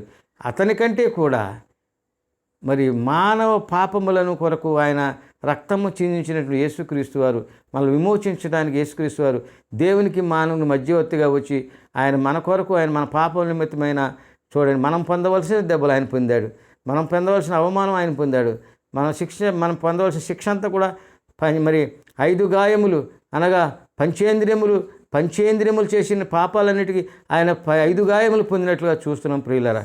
కాబట్టి ఈ సందర్భంగా దేవుడు మనకి మధ్యవర్తిగా ఉంటున్నాడు, సమాధానం కలగజేయడానికి వస్తున్నాడు యేసుక్రీస్తు వారు మానవునికి దేవునికి మధ్యవర్తిగా. అదే విషయాన్ని లూకాసు సువార్త 10వ అధ్యాయం 23వ వచనం చూసినప్పుడు ప్రియులారా ఒక విషయాన్ని మనం జ్ఞాపకం చేసుకుందాం. లూకాసు సువార్త 10వ అధ్యాయం తీద్దాం. లూకాసు సువార్త 10వ అధ్యాయంలో ఒక సమస్య ఉంది. ఇక్కడ ఒక ధర్మశాస్త్ర ఉపదేశకుడు అంటే థియాలజన్ అంటే దేవుని యొక్క ధర్మాన్ని బోధించేటువంటి పండితుడు యేసుక్రీస్తు వారి దగ్గరకు వచ్చి నిత్య జీవమునకు వారసుడు అవ్వాలంటే నేనేం చేయాలని ఆయనను శోధించుటకు వచ్చాడు. హల్లెలూయా. ఆయన ఏదో యేసుక్రీస్తు వారి దగ్గర తెలుసుకుందామని ఆశతో వచ్చిన మనిషిలా లేడు, శోధించడానికి వచ్చాడు. ఈ దినాన చాలామంది ఈ దినాల్లో ప్రియమైన దేవుని బిడ్డలారా శోధించేవారుగానే వస్తున్నారు, కానీ యేసుక్రీస్తు వారి గురించి తెలుసుకుందామని ఆశతో వచ్చేవాళ్ళు ఈ దినాన్ని తక్కువైపోతున్నారు. యేసుక్రీస్తు వారి గురించి బైబిల్ గురించి తెలుసుకుందామని ఆశపడే వచ్చేవాళ్ళ కంటే ఎక్కువగా శోధించటానికి విమర్శించడానికి వచ్చేవాళ్ళు ఎక్కువగా ఉంటున్నారు. అలాగే ఇతడు కూడా అటువంటి వాడే. ధర్మశాస్త్రోపదేశకుడు ఒక పండితుడు వచ్చి ప్రభు దగ్గరకు వచ్చి అడుగుతున్నాడు, నిత్య జీవమునకు వారసుడు అవ్వాలంటే పరలోక రాజ్యానికి వారసుడు అంటే నేనేం చేయాలంటున్నాడు. హల్లెలూయా. చాలండి ఒక మాట. ఆయన యేసుక్రీస్తు వారు ధర్మశాస్త్రమందు ఏం రాసిపడి ఉంది, నువ్వేం చదువుతున్నావని అతను అడిగగా, మరి ఇన్ని చదువుతున్నావు కదా, పండితుడు కదా, మరి మత సంబంధమైన గ్రంథాలన్నీ చదివావు కదా, నువ్వేం చదువుతున్నావు, తెలియదా నీకు ధర్మశాస్త్రం గురించి అని యేసుక్రీస్తు వారే చెప్తున్నాడు. 27వ వచనం చూడండి. నీ దేవుడైన ప్రభువును నీ పూర్ణ హృదయంతోనూ నువ్వు పూర్ణ మనసుతోనూ నీ పూర్ణ శక్తితోనూ పూర్ణ వివేకముతోనూ ప్రేమ అది ఇక్కడ ధర్మశాస్త్రం అంతా చూసినట్లయితే, పాత నిబంధన అంతా చూసినట్లయితే ఒకే 2 విషయాలు కనబడుతున్నాయి. ఇక్కడ టోటల్గా చెప్పినట్లయితే ధర్మశాస్త్రం అంతా కూడా చూస్తే 2 అంశాలు కనబడుతున్నాయి. ఒకటి ప్రేమ. ఈ ప్రేమ ప్రియమైన దేని బిడ్డలారా మరి వెర్టికల్ కంటే దేవునికి మనకి పై నుంచి కింద నుంచి పైకి ఉండేటువంటి ప్రేమ, దేవునికి మనకి మధ్య ఉండే ప్రేమ. మరి హారిజాంటల్గా అంటే చుట్టుప్రక్కల నిన్ను వల్లే నీ పొరుగువారిని ప్రేమించాలి. వెర్టికల్ అండ్ హారిజాంటల్గా ఈ ప్రేమ అనేటువంటి ప్రేమమయం అయిపోవాలి. భూలోకం అంతా కూడా ప్రపంచమే ప్రేమమయం అవ్వాలని ప్రభు యొక్క కోరిక. హల్లెలూయా. ఇదే ప్రేమ సిద్ధాంతమే క్రీస్తు సిద్ధాంతం. అంటే ప్రియమైన దేని బిడ్డలారా ఇదేదో అనుకుంటున్నారు, ఏదో మతం అనుకుంటున్నారు, ఏదో రీతిగా ఆలోచన చేస్తూ ఉన్నారే తప్ప యేసుక్రీస్తు వారు ప్రేమమయంగా ఉండాలి ప్రపంచమంతా అని ఆశపడుతున్నాడు. ప్రియులారా వెర్టికల్గా అంటే దేవునికి మానవునికి మధ్య ప్రేమ, అలాగే హార్జంటల్గా అంటే నిన్ను వల్లే నీ పొరుగువారిని ప్రేమించడం రెండో విధమైనటువంటి ఆజ్ఞ. ఈ రెండు ఆజ్ఞలు దేవునితో ప్రేమ, ఇరుగు పొరుగు వారితో ప్రేమ, ఈ మాత్రం ఇది ప్రేమించాలి అని చెప్తున్నాడు. ఈ ఆజ్ఞలు 10 ఆజ్ఞల్లో ఉన్నటువంటి సంక్షిప్తమైనటువంటి ఆజ్ఞలుగా ఈ 2 ఆజ్ఞలు ఇచ్చాడు యేసుక్రీస్తు వారు. హల్లెలూయా. మరి నీ పొరుగు వారిని ప్రేమించాలంటే మళ్ళా ఈయన ఒక ప్రశ్న వేయటం సిద్ధంగా ఉన్నాడు. సరేనయ్యా, ప్రేమిస్తాను నిజమే, కానీ దేవుని నేను ప్రేమిస్తున్నాను, కానీ ఇరుగు పొరుగు వారిని అంటే ఈ పొరుగువారు ఎవరు, నా పొరుగువాడు ఎవడున్నాడు ప్రేమించడానికి అంటే అప్పుడు యేసుక్రీస్తు వారు చిన్న కథ చెప్పాడండి. ఏమిటా కథ అంటే ప్రియమైనది ఏం బిళ్ళరా, ఆయన చాలు నేను మామూలు చెప్తాను. యేసుక్రీస్తు వారు చిన్న కథ రూపంలో చెప్తున్నాడు. ఏంటంటే యెరూషలేము పట్టణము ఇశ్రాయేలు దేశములో యెరూషలేము పట్టణం చాలా ఎత్తైనటువంటి ప్రాంతంలో ఉంది. హిల్స్ మీద, కొండల మీద కట్టినటువంటి మరి యెరూషలేము పట్టణం అంతా కూడా కొండల్లో హైట్ ప్లేస్లో ఉంటుంది. ఆ హైట్ ప్లేస్లో యెరూషలేము ఉన్నది. అయితే ఆ యెరూషలేము నుంచి ఒక వ్యక్తి అట మరి ఎరుకోకు వెళుతున్నాడంట. ఎరుకో అనే పట్టణము చాలా డౌన్ స్టేజ్లో ఉంది, చాలా కింద భాగంలో లోయర్ లెవెల్లో ఉంటుంది. మరి భూమట్టానికి దగ్గర ఉంటుంది, లోయర్ లెవెల్లో ఉంటుంది, అడుగు భాగానికి. యెరూషలేము నుంచి తన ఉన్న పరిస్థితుల నుంచి దిగి యెరూషలేము నుంచి దిగి కిందకు వచ్చి కింద ప్రాంతానికి వెళ్ళబోతున్నాడు. అయితే ఈ ప్రాంతంలో ప్రియమైనది ఏం బిడ్డలారా, అతడు ఎటువంటి వాడంటే అతడు వెళుతూ మధ్య తోవలోకి వచ్చేటప్పటికి యెరూషలేము నుంచి ఎరుకో అనేటువంటి పట్టణానికి వెళ్తున్నాడు. ఆ పట్టణానికి వెళుతూ ప్రియమైనది ఏం బిడ్డలారా, దారి మధ్యలో దొంగల చేతికి చిక్కాడట. దొంగల చేతికి చిక్కినప్పుడు వారు ఏం చేశారు, అతని దగ్గర ఉన్నదంతా కూడా తీసేసుకున్నారు. ఆయన దగ్గర ఏమున్నాయి, బట్టలు కూడా తీసేసుకున్నారు. వారిని బాగా చితగొట్టేసి కొన ప్రాణంతో పక్కన పెట్టేసి చచ్చాడా వీడి ఇంకేం చేస్తాడులే అని చెప్పేసి ఆ దగ్గర ఉన్న ఆయన కూడా తీసుకుని దొంగలు వెళ్ళిపోయారట. వెళ్ళిపోతే ప్రియమైనది బిడ్డలారా, ఒళ్ళంతా గాయాలు రక్తసిద్ధమైపోయి మూలుగుతూ బాధతో విలవిల్లాడుతున్నాడు. పాపం ఎవరు చూస్తారండి, భయంకరమైనటువంటి రహదారిలో మనుషులు ఎక్కువగా తిరిగేటువంటి పరిస్థితి లేదు అక్కడ. అలాంటి మార్గంలో ఆయన పడేశారు, అతన్ని దిక్కు లేనటువంటి స్థితిలో ఉన్నాడు. అలాంటి స్థితిలో మూలుగుతూ ఉన్నాడు, గట్టిగా మూలుగుతున్నాడు, అబ్బా అయ్యో అని ఏడుస్తున్నాడు. ప్రియమైనది బిడ్డలారా, ఆ సమయంలోనట 3 వ్యక్తులు ఆ మార్గాన్ని వెళ్ళినట్టుగా చూస్తున్నాం ఇక్కడ. 3 వ్యక్తులు, మొట్టమొదటి వ్యక్తి ఎవరంటే ఒక యాజకుడు ఆ త్రావను వెళ్ళొచ్చు అతని చూచి ప్రక్కగా వెళ్ళిపోయాడట. మొట్టమొదటి వచ్చిన వాడు ఎవరంటే యాజకుడు అనగా దేవుని సన్నిధిలో ఉండి మరి సాంప్రదాయాలు కొనసాగిస్తూ మరి దేవుని సన్నిధిలో ఆయనకి అర్పణలు అర్పించేవాడు, ధూపదీప నైవేద్యాలు అర్పించేవాడే యాజకుడు. నిన్ననే చెప్పినట్టు గుర్తు నాకు, యాజకుడు అంటే యాజి అంటే యజ్ఞము, యాజకుడు అంటే యజ్ఞాలు చేసేవాడు, అంటే భగవంతుడికి అర్పణలు చేసేటువంటి అర్పించేవాడు. స్తుతి అర్పణలు అర్పించవచ్చు, పదముల ద్వారా, మాట వాక్యాల ద్వారా, మరి శ్లోకాల ద్వారా, పద్యాల ద్వారా, పాటల ద్వారా అర్పించవచ్చు దేవునికి. అది ఎంతో ఇష్టం. ప్రియమైనది ఏం బిడ్డలారా, పూర్వకాలము ఈ స్తుతి ఆరాధన కంటే ముందు కాలాల్లో గొర్రెల్ని, మేకల్ని, పావురాల్ని, కోళ్ళు ఇవన్నీ కూడా దేవుడికి అర్పించేవాడు. ప్రభు ఏమన్నాడంటే, వీళ్ళు మనసు మార్చుకోవటం లేదు కానీ ఎన్ని కావాలంటే అని బలులు వేసేసేవారే కానీ బుద్ధి మారతలేదని నాకు ఎన్ని కూడా వెక్కసం అయిపోయినాయి.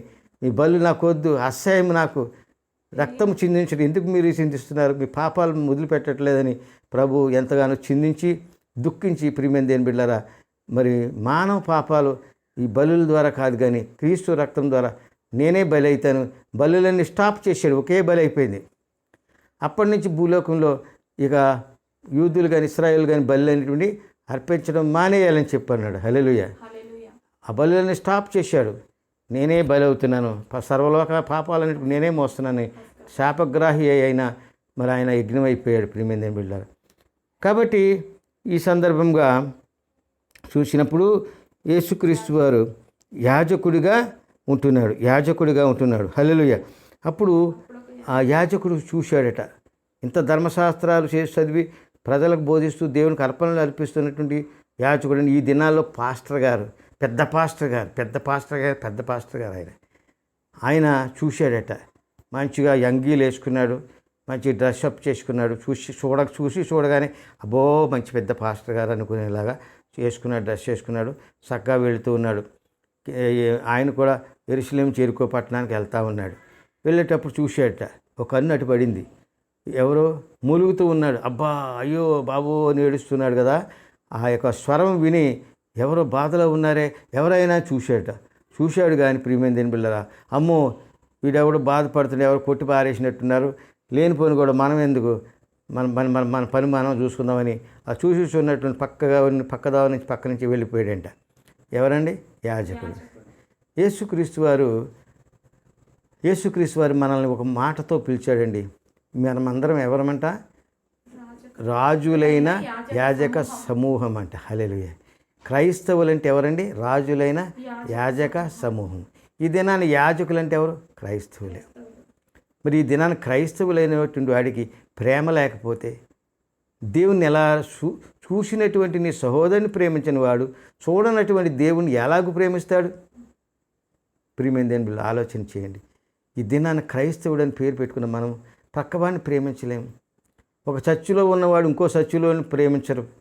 మాకు సంబంధం లేదు, వాళ్ళ చర్చి వేరండి, మా చర్చి వేరండి.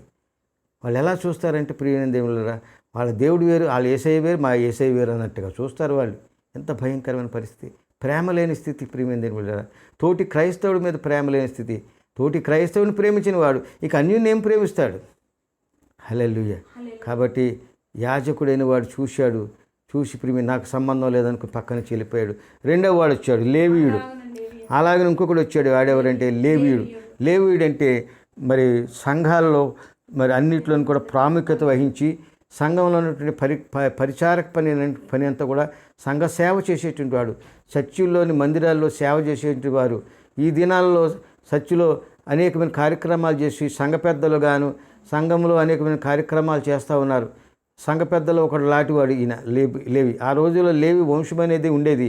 ఆ లేవి వంశం వారు మాత్రమే దేవుని యొక్క మందిరంలో మందసాల దగ్గర కానీ క్లీనింగ్ చేయటం కానీ వాషింగ్ చేయటం కానీ దానికి కావలసినటువంటి వాయిద్యాలు వాయించడం కానీ అన్ని పనులు లేవీలే వంశం ఉండేది. ఇప్పుడు మోడర్న్ ఏజ్లో ఏ లేవీల వంశం కాదు, కానీ దేవుడు ఎవడైతే మారు మనసు పొంది ప్రభువులోకి వచ్చారో వాళ్ళందరూ కూడా ప్రభు కొరకు పరిచారకులుగా సంఘ పెద్దలుగా సంఘ బిడ్డలుగా మరి ఎన్నుకోబడినటువంటి వారు మరి ఈ దినాన్ని లేవీ పరిచారకత్వం చేస్తూ ఉన్నారు, సేవ చేస్తున్నారు. అలాంటి వారిలో ఒక ఆయనంట, వాడు లేవీయుడు. ఒక ఆయనేమో సంఘానికి అధికారి, ఇంకొక ఆయన మందిరంలో పని చేసేవాడు. ఇద్దరు కూడా దేవుని సేవ చేసేవాళ్ళే. మందిరానికి అధికారి అయిన దేవుని మందిరానికి అధికారి యాజకుడు, దేవుని మందిరంలో సేవ చేసేవాడు ఆయనకంటే కింద స్థాయిలో ఉన్నటువంటి ఒక లేవి వంశస్థుడు. వీళ్ళిద్దరు కూడా ఆయన కూడా ఏం చేశాడు? లేవీడు కూడా చూశాడు, బాధపడతాం చూశాడు కానీ అయ్యో లేనిపోయిన బాధ, మనం వెళ్ళి చూసామంటే పలకరించామంటే మన మీదకి ఏమొస్తుందో ఏమో, మనకు చాలా పనులు ఉన్నాయి, మన పనులను ఆగిపోతాయని చెప్పేసి అతను కూడా చూడికి వెళ్ళిపోయాడంట. ఇక ఒక ఆయన వచ్చాడు. ఆయన ఎవరంటే సమరయుడు. ప్రియమైన దేని బిడ్డలారా, సమరయుల గురించి మనం జాగ్రత్తగా చూసినట్లయితే వీళ్ళు దేవుని బిడ్డలుగా లెక్క వేయనటువంటి వారు. ఇశ్రాయేలీలు కాదు, యూదులు కాదు, దేవుణ్ణి ఆరాధించేవారు కాదు సమరయులు అంటే. అందుచేత మనకందరికీ తెలుసు, సమరయ స్త్రీ గురించి మనకు తెలుసు. సమరయ స్త్రీ యేసుక్రీస్తు వారు దాహానికి మని ఆ ఒక స్త్రీ నీళ్ళ బావి దగ్గర ఉన్నప్పుడు అమ్మ నాకు దాహానికి నీళ్ళు ఇస్తావని అడిగాడు యేసుక్రీస్తు వారు. అప్పుడు ఏమందో తెలిసిన, యూదులైనటువంటి వారు ఇశ్రాయేలైనటువంటి వారు మేమిచ్చే నీళ్ళు మీరు తాగరు కదా అన్నాడు. అంటే ఏంటన్నమాట అక్కడ మేము సమరయులంటే అంటరాని వారని, లేకపోతే తక్కువ జాతి వారని, ఈన జాతి వారని అభిప్రాయం కలిగి ఉన్నారు సమరయులంటే. అంటే వాళ్ళు ఏంటన్నమాట పాపాత్ములైనటువంటి వారు, శుభ్రత లేనటువంటి వారు, సంప్రదాయాలు పాటించినటువంటి వారు, మరి దేవుని కార్యంలో ఉండటానికి వీలు లేదని ఆ రీతిగా ఆ రోజుల్లో అలా చూశారు సమరయుల్ని.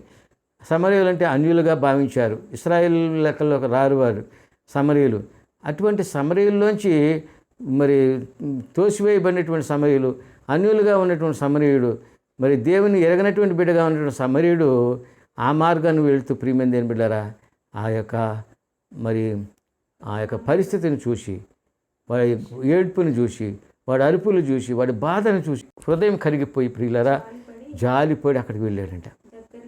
వెళ్ళి చూశాడు, గాయాలు ఎక్కడ చూసిన గాయాలు, రక్తసిద్ధమైపోయి ఉన్నాడు, కొన ప్రాణంతో ఉన్నాడు. ప్రియమైన దేని బిడ్డలు అయ్యో సహోదరుడని పాపం వెంటనే ఆ యొక్క శుభ్రం చేసేసి, నీళ్లతో శుభ్రం చేసి, తర్వాత ద్రాక్షారసంతో పోసి నూనె రాసి, ఆలివ్ నూనె రాసి చక్కగా శుద్ధి చేసి, గాయాలకి కట్లు కట్టి మరి తనకు దగ్గర ఉన్నటువంటి వాహనం మీద తీసుకుని మరి ఎక్కడైతే వెళ్తున్నాడో, ఎరుకో పట్టణానికి వెళ్తున్నాడో, ఎక్కడికి వెళ్తున్నాడో ఆ పట్టణాన్ని తీసుకెళ్ళిపోయి అక్కడ హోటల్లోకి తీసుకెళ్ళి ఒక లాడ్జ్లో హోటల్లో తీసుకెళ్ళి అక్కడ పూటకూళ్ళ వాళ్ళంట అక్కడ తీసుకెళ్ళి మరి అయ్యా ఇతను తీసుకుని ఇక్కడ ఈ హోటల్లో ఉంటాడు, ఈ గదిలో ఉంటాడు, అద్దె ఎంతో కడతాను, ఈయనకి ఎంత అయితే భోజనం పెడతారో ఆ ఖర్చు అంతా కూడా నేను భరిస్తానని చెప్పేసి ముందుగా 2 దేనారాలు ఇచ్చి తర్వాత మళ్ళీ నేను వచ్చి మళ్ళీ ఇంకెంతైనా ఈయన కూడా నేనే భరించుకుంటానని చెప్పి అతన్ని గాయపడిన వ్యక్తిని తీసుకెళ్ళి అక్కడ జాయిన్ చేసి ప్రియమైన దేవుడు ఆదుకున్నాడు.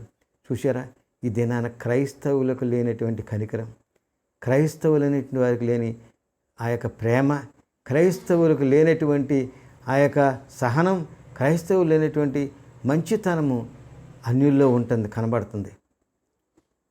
అప్పుడు అడిగాడు ప్రభు, ఈ ముగ్గుల్లో ఆ దొంగల చేత బాధపడినటువంటి ఆ వ్యక్తికి పొరుగువాడు ఎవరు అని అడిగారు యేసుక్రీస్తు వారు.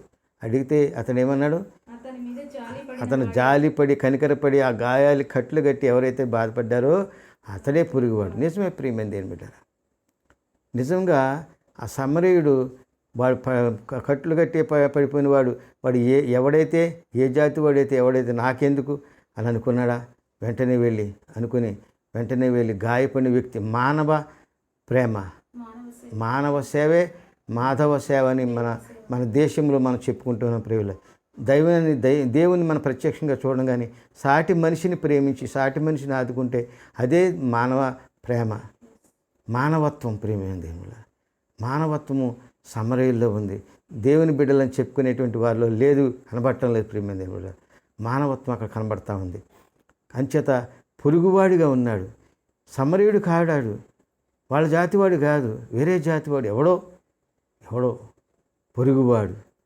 చూశారా, నువ్వు పొరుగువాడిని ప్రేమించే గుణం యాజకుల్లో లేదు, పాస్టర్లలోనూ మరి యాజకుల్లోనూ లేదు. రెండవదిగా సంఘ పెద్దల్లోనూ సంఘస్థులలోనూ క్రైస్తవులను చెప్పుకునే వారిలో కూడా అటువంటి ప్రేమ లేదు. ఎందుకు పనికిరా దేవునికి దూరంగా బతుకుతున్నటువంటి, ధర్మశాస్త్రం అంటూ తెలవని, బైబిల్ అంటూ తెలవనటువంటి అన్యులకి ఇటువంటి ప్రేమ ఉంది. ప్రియమైన దేవుని బిడ్డలారా, ఈ స్టోరీ విన్నటువంటి మనం దేవుడు యేసుక్రీస్తు వారు మరి అన్యులుగా ఉన్నటువంటి వారితో ద్వారా శాపం లేని ఆయన శాపగ్రస్తుడయ్యాడు. మరి మనుషుల చేత విసర్జింపబడినటువంటి ఒక జాతిగా ఉన్నటువంటి సమరయుడిలాగా మారాడు. ఆ యొక్క నశించిపోతున్నటువంటి ఆ యొక్క వ్యక్తిని మరి ఆదుకున్నాడు. ప్రియమైన దేవుని బిడ్డలారా, ఒక ప్రీస్ట్ ఆదుకోలేదు, ఒక లేవీయుడు ఆదుకోలేదు, ఒక సంఘ పెద్దలు ఆదుకోలేదు, కానీ మధ్యలో వచ్చినటువంటి సమరయుడిగా ఉన్నటువంటి ఆయన. అందుకే యేసుక్రీస్తు వారిని ఏమన్నారంటే ఏ గుడ్ సమరైటన్ అంటారు, మంచి సమరయుడు అంటారు. హల్లెలూయా. యేసుక్రీస్తు వారు మంచి సమరయుడు. ఎవరైతే నలిగిపోతున్నారో, బాధలో ఉన్నారో వారికి మధ్యవర్తిగా ఉండి హోటల్కి తీసుకెళ్ళి, అతను హోటల్ వాడి దగ్గర చెప్తున్నాడు, మధ్యవర్తిగా ఉంటున్నాడు. మీకు ఇతను తీసుకొని నేను 2 దేనారాలు ఇస్తున్నాను, కొంత డబ్బు ఇస్తున్నాను, మళ్ళా తిరిగి వస్తాను, మళ్ళా తిరిగి వచ్చినప్పుడు ఎంత ఖర్చు అయినా సరే నేను పెట్టుకుంటా అని మధ్యవర్తిత్వం పెంచేసి అతన్ని బాగు చేసినట్లు చూస్తాం. ప్రియమైన దేవుని బిడ్డలారా, అటువంటి ప్రేమ దేవుని ప్రేమ. ఆ ప్రేమ మన అందరికీ ఉండాలని, క్రైస్తవులను పేరు పెట్టుకున్న ప్రతి ఒక్కరికి ఉండాలని ఈ యొక్క మరి పునరుద్ధాన దినమున మీతో ఈ వాక్యాన్ని పంచుకున్నందుకు దేవుని స్తోత్రాలు. ప్రతి ఒక్కరు ఈ హృదయంలో భద్రపరచుకోవాలని ప్రేమపూర్వకంగా మీకు మనం చేస్తున్నాం. సమస్త జ్ఞానం నుంచి దేవుని సమాధానం యేసుక్రీస్తు వల్ల మీ హృదయములకు మీ తలంపులకు కావలి ఉండును గాక. ప్రార్థన చేసుకుందాం. దయచేసి అందరూ కూడా తలలు వంచండి. ప్రేమామయుడు అని దేవా, నీకు వందనాలు ప్రభువా. నాయన, భయంకరమైన దినాల్లో మేము జీవిస్తున్నాం తండ్రి. చెప్పబడిన వాక్యాన్ని మరొకసారి నాయన మా ప్రభు పునర్విమర్శన చేసుకున్నప్పుడు, అయ్యా మా ప్రభు, యాజకుడికి లేని ప్రేమ, లేవీయుడికి లేని ప్రేమ, సమరయుడికి ఉన్నటువంటి ప్రేమ మనకు చూపించావు తండ్రి. దేవ, మంచి సమరయుడిగా మాకున్నావు, మధ్యవర్తిగా ఉన్నావు తండ్రి. మా శ్రమలలో మా కష్టాల్లో ఆదుకునే దేవుడిగా ఉన్నావు తండ్రి. నీకు వందనాలు ప్రభువా. అలాగే నశించిపోయిన ప్రతి గొర్రెను రక్షించడానికి మా ప్రభు నీ ప్రాణమును పెట్టిన విధానం బట్టి స్తోత్రాలు. నువ్వు మంచి కాపరివి తండ్రి, స్తోత్రాలు. పరిశుద్ధుడా, ఈ దినాన్ని మా ప్రభు ఎంతమంది అయితే మా ప్రభు ఆన్లైన్లోకి వచ్చి చూస్తున్నారో నాయన, ఆరాధన ప్రారంభించి అంతం వరకు ఎవరినైతే చూస్తున్నారో ప్రభు ప్రతి ఒక్క కుటుంబాన్ని జ్ఞాపకం చేసుకోండి. వారి కుటుంబాలను దీవించి ఆశీర్వదించండి ప్రభు. కరోనా వైరస్ వారి దరికి చేరకుండా దూరపరచండి ప్రభువా. ప్రతి ఒక్కరిలోనూ మా ప్రభు ధైర్యం దయచేయండి. నా దేవుడు నాకున్నాడు అనేటువంటి గొప్ప ధైర్యమును స్థైర్యం చేసి ఆరోగ్యమును ప్రసాదించండి తన స్తోత్రాలు ప్రభువా. ప్రపంచంలో మా ప్రభు పెరిగిపోతున్న వైరస్ను అరికట్టండి మా తండ్రి. దేవాన్ని చిత్తమైతే మా ప్రభు త్వరలో మా ప్రభు ఆ యొక్క వ్యాక్సిన్ ఎక్కడైతే మా ప్రభు అనేక దేశాల్లో తయారవుతుంది, మేలిమైనటువంటి మంచి వ్యాక్సిన్ మా ప్రభు మా దేశానికి రావడానికి, అటువంటి మంచి వ్యాక్సిన్ ద్వారా మా ప్రభు నిబిడలైనటువంటి నాయన మా దేశస్తులు, మా భారతదేశస్తులు, ఇండియా దేశస్తులు అందరూ కూడా నాయన అటువంటి వ్యాక్సిన్ ద్వారా స్వస్థత పొందుకుని ఆరోగ్యం పొందడాన్ని కృపనుగ్రహించండి.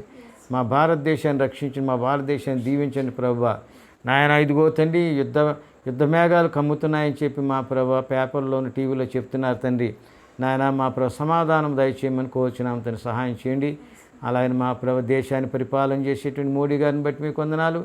నాయన రాష్ట్రాల్లో ఉన్న ప్రతి ముఖ్యమంత్రిని బట్టి మీకు వందనాలు, ముఖ్యంగా తెలుగు రాష్ట్రాలు. నాయన ఇదిగో తండ్రి మా ప్రభు జగన్ గారిని బట్టి మీకు వందనాలు, కేసీఆర్ గారిని బట్టి మీకు వందనాలు. వారి పరిపాలన అంతట్లో కూడా మా ప్రభు న్యాయమైన పరిపాలన చేయడానికి సమయస్ఫూర్తి తెలివి దయచేయండి, ఆర్థిక ఇబ్బందులు తొలగించండి. అలాగే మా ప్రభు ఎందరైతే మా ప్రభు నీ బిడ్డలు నాయన ఈ యొక్క మా ప్రభు టీవీలో ఈ యొక్క మా ప్రభు మరి సెల్ ఫోన్ల ద్వారా మా ప్రభు ఈ యొక్క కార్యక్రమాన్ని ఆయన చూస్తున్నారు, బిడ్డలందరూ జ్ఞాపకం చేసిన వారి కుటుంబాల్లో ఆర్థిక సమస్యలు తీర్చండి ప్రభువా. వారికి మంచి ఆరోగ్యాలు దయచేయండి, వారి గృహాల్లో సంతోషం సమాధానం దయచేయండి స్తోత్రాలు ప్రభువా. నాయన ఇదిగో తండ్రి ప్రతి కుటుంబంలో నీ సమాధానం నీ ప్రేమ వారికి దయచేయమని కోరుచున్నాము, సహాయం చేయండి తండ్రి.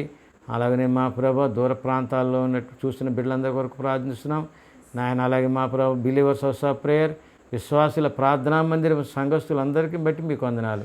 విశ్వాసుల ప్రార్థనా మందిరంలో సభ్యులుగా ఉన్నటువంటి ప్రతి కుటుంబాన్ని మా ప్రభు జ్ఞాపకం చేసుకోండి. ప్రతి కుటుంబంలో మా ప్రభు ఎలాంటి శోధన మా ప్రభు ఎటువంటి వేదనలు రాకుండా మా ప్రభు కరోనా వైరస్ నుంచి ప్రతి కుటుంబాన్ని కాపాడమని కోరుచున్నాము నాయన. ప్రతి ఒక్క ఆర్థిక ఇబ్బందులు తొలగించండి తండ్రి. నీ చిత్తమైతే మా ప్రభు రేపు సోమవారం సాయంత్రం మేమందరం తిరిగి కలుసుకుని మళ్ళీ తిరిగి నాయన ప్రార్థనా కూటంలో మేమందరం కలుసుకునే భాగ్యం మాకు దయచేయమని ఆయన సోమవారం కూడా మంచి వాక్యంతో మా మాకు అందరికీ నాయన పరలోక మన్నా వంటి వాక్యాన్ని మాకు భుజింపనిమ్మని ఇదిగో తిని కూడి వచ్చిన ప్రతి బిడను దీవించి ఆశీర్వించమని యేసునామని అడిగి వేడుకొంచు ప్రార్థిస్తున్నాం తండ్రి, ఆమేన్. మన ప్రభును మన తండ్రి నీ నామం పరిశుద్ధపరచబడుగాక, నీ రాజ్యం వచ్చుగాక, నీ చిత్తం పరలోకమందు నెరవేరినట్లు నిన్ను ఆహారం నిర్మవ దయచేయము. మళ్ళీ ప్రార్థన చేసేవని మేము శోధంలోని తేగ దిశను తప్పించు. రాజ్యము శక్తియు మహిమయు ప్రభు నిన్ను ఆశీర్వదించి నిన్ను కాపాడుగాక. ప్రభు తన యొక్క సన్నిధిని ప్రకాశింపజేసి నిన్ను కరుణించుగాక. ప్రభు తన సన్నిధిని సమాధానపరిచి నిన్ను ఆశీర్వదించి కాచి కాపాడునుగాక. ఆమేన్ ఆమేన్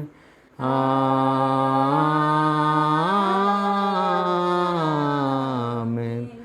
ఆశీర్వాదంబుల్ మా మీద వర్షింపజేయుమిషా, ఆశతో నమ్మియున్నాము నీ సత్య వాగ్దత్తము. ఈ మాహిమేద కృమ్మరించుము దేవా, క్రమ్మర ప్రేమ వర్షంబు కుమ్మరించుము దేవా. ఆమేన్. అందరికీ వందనాలండి.